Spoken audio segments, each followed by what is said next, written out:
Okay, so quick look at Mailvelope, which is what you use to encrypt and decrypt mail.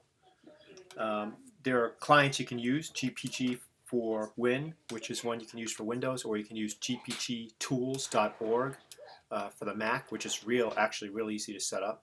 But I'm just going to go through and show you how to do it on a browser real quick. So first thing you want to look at is if you're in Chrome, is to get the add-on. So it's an add-on, Mailvelope. It doesn't come by default. So you go to extensions. Then down the bottom here, you'll see something that says get more extensions. I'm going to click it. And then you just do a search right here for Mailvelope. So it's like envelope, but with mail in front of it. Mailvelope. And hit enter. And there it is. Now I've already installed it. So it's asking me to rate it. Had I not installed it, you would have seen this.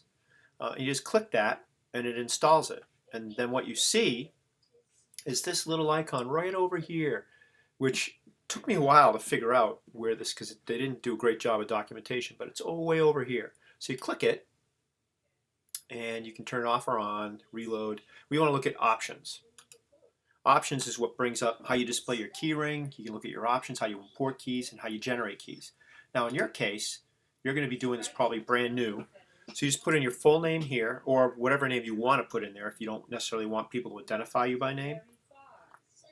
Like sometimes I'll put in my first name and I'll put in Gmail, or my first name and I'll say webmail, or my first name and something like that. Then you put in your email address.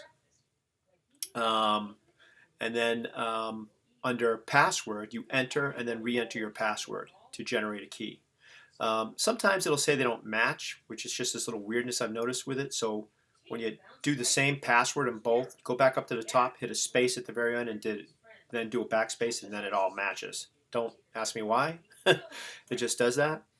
So we're going to go ahead and generate a key. I'm going to say Paul test key. And I'll put in my email. It doesn't matter what it is. We'll put anything in.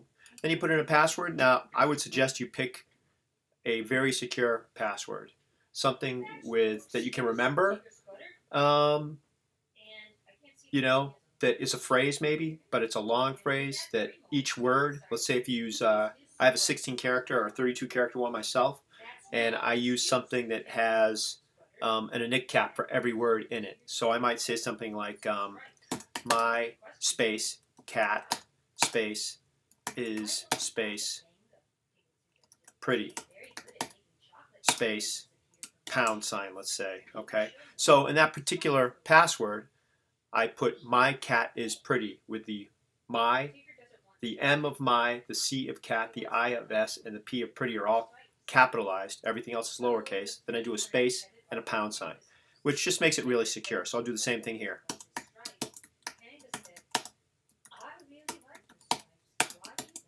Okay. So I did something wrong because they don't match. Let me try that again.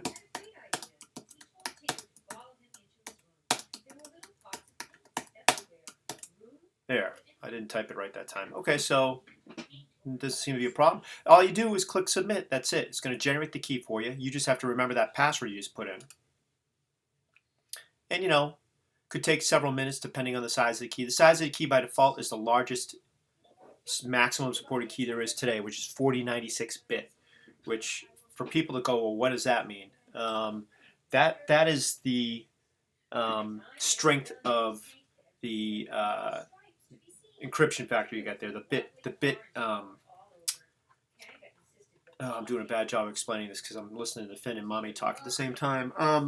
Basically, it's a very strong password. A lot of programs you get, even things that are supported by the government or supposedly follow government regs, you use 128-bit or some ridiculous 256-bit.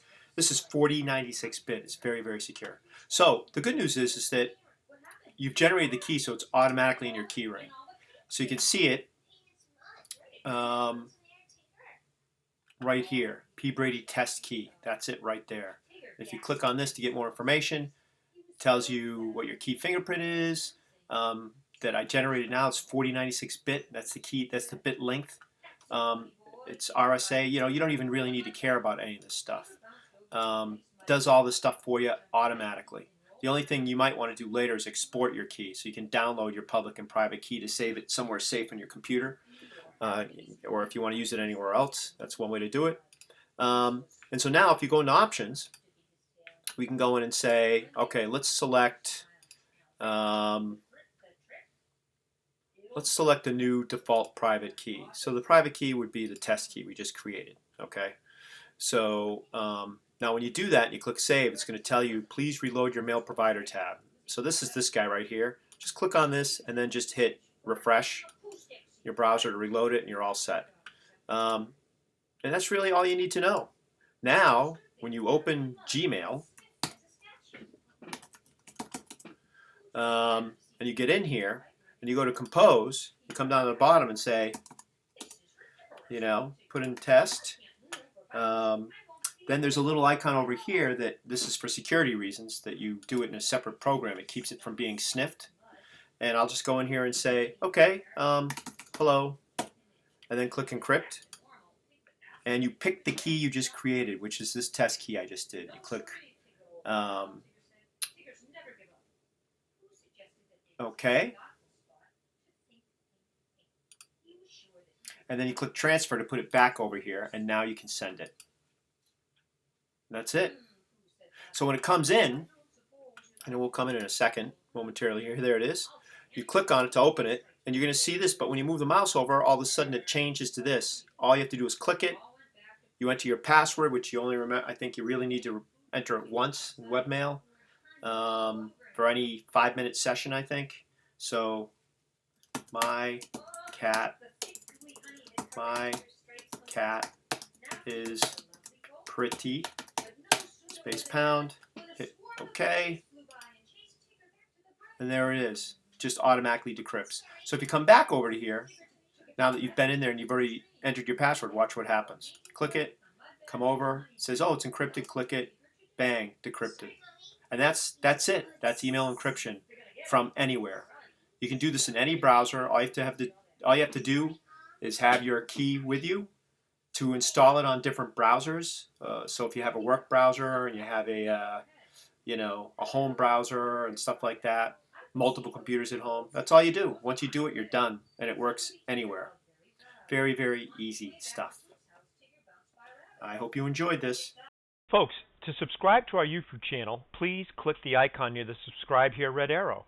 Also, to get free information on how to get leads, please click the offer below in the description to this YouTube video. Be sure to watch our other videos too. One is shown to the left.